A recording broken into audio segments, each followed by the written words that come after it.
ಮುಖ್ಯಮಂತ್ರಿಗಳ ತವರು ಜಿಲ್ಲೆ ಮೈಸೂರಿನಲ್ಲಿ ಜೀತ ಪ್ರಕರಣ ಜೀವಂತ. ಮೈಸೂರಿನ ಕೆಆರ್ ನಗರ ಬಳಿ 3 ಲಕ್ಷಕ್ಕೆ 9 ವರ್ಷದ ಮಗನನ್ನೇ ಮಾರಾಟ ಮಾಡಿದ ತಂದೆ. ದನ ಕುರಿ ಮೇಯಿಸಲು ಮನೆ ಕೆಲಸ ಮಾಡಲು ಬಾಲಕನ ಖರೀದಿಸಿದ್ದ ಸಾಲಿಗ್ರಾಮ ತಾಲೂಕಿನ ಮಹಿಳೆ. 9 ವರ್ಷದ ಬಾಲಕನನ್ನು ಖರೀದಿಸಿ ಜೀತಕ್ಕೆ ಇಟ್ಟುಕೊಂಡಿದ್ದ ಸಾಲಿಗ್ರಾಮ ತಾಲೂಕಿನ ಬೆಟ್ಟಹಳ್ಳಿ ಗ್ರಾಮದ ಮಹಿಳೆ. ಗದಗ ಜಿಲ್ಲೆಯ ರೋಣ ತಾಲೂಕಿನ ಶರಣಪ್ಪ ಗೌಡ ಎಂಬುವವರ ಪುತ್ರನೇ ಮಾರಾಟ ಜಾಲಕ್ಕೆ ಸಿಕ್ಕ ಬಾಲಕ.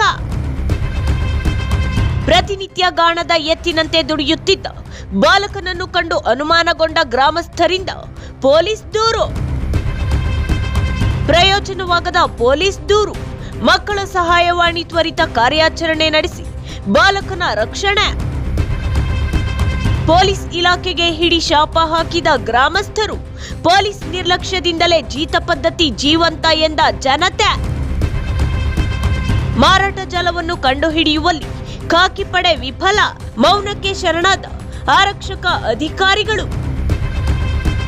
ರಾಜ್ಯದಲ್ಲಿ ಕಾನೂನನ್ನು ಎಷ್ಟೇ ಬಿಗಿಗೊಳಿಸಿದ್ರೂ ಜೀತ ಪದ್ಧತಿ ಇನ್ನೂ ಜೀವಂತವಾಗಿದೆ ಎಂಬುದಕ್ಕೆ ಈ ಸುದ್ದಿ ತಾಜಾ ಉದಾಹರಣೆಯಾಗಿದೆ.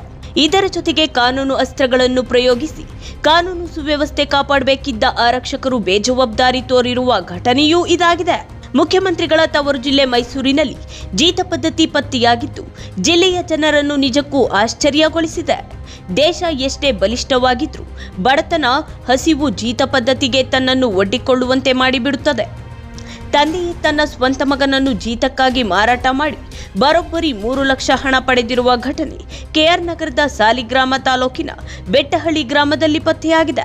ಗದಗ ಜಿಲ್ಲೆಯ ರೋಣ ತಾಲೂಕಿನ ಸವಡಿ ಗ್ರಾಮದ ನಿವಾಸಿ ಶರಣಪ್ಪ ಗೌಡರ 9 ವರ್ಷದ ಪುತ್ರ ಬಸವನಗೌಡ ಶರಣಪ್ಪ ಜೀತ ಪದ್ಧತಿಯಿಂದ ಪಾರಾದ ಬಾಲಕ.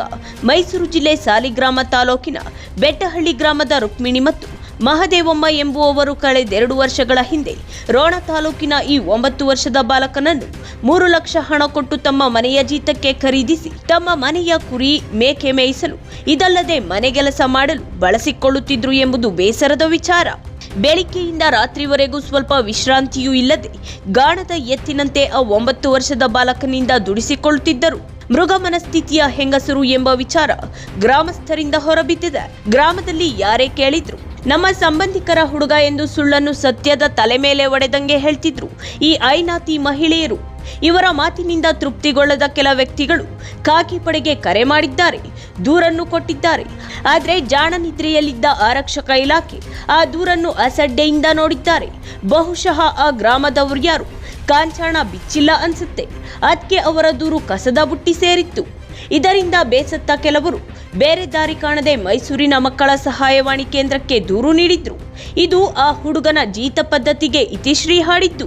ದೂರು ಸಿಕ್ಕ ಕ್ಷಣವೇ ಕಾರ್ಯಪ್ರವೃತ್ತರಾದ ಮಕ್ಕಳ ಸಹಾಯವಾಣಿ ತಂಡ ಮೈಸೂರಿನ ಸಹಾಯಕ ಕಾರ್ಮಿಕ ಆಯುಕ್ತೆ ನಾಜಿಯಾ ಸುಲ್ತಾನ್ ರವರಿಗೆ ಕರೆ ಮಾಡಿ ಘಟನೆ ಬಗ್ಗೆ ವಿವರಿಸಿತ್ತು.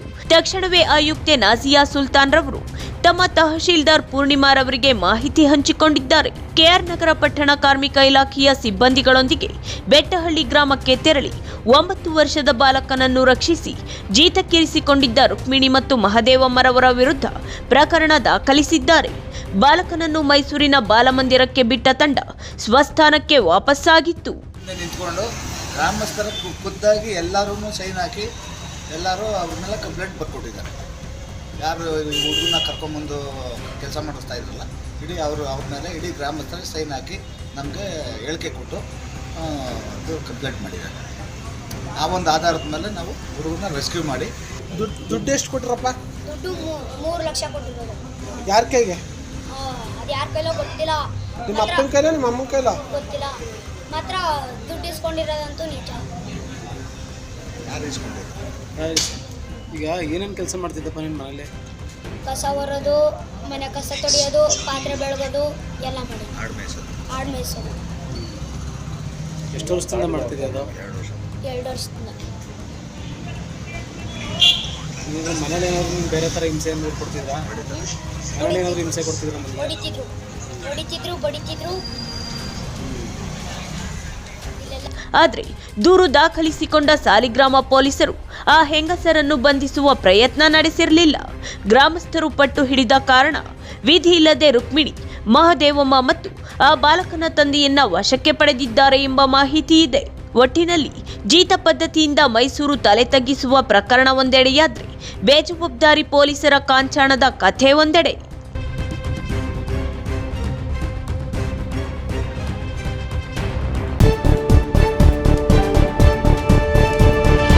ಇದು ನಂಬಿಕೆಯ ಪ್ರತಿಬಿಂಬ.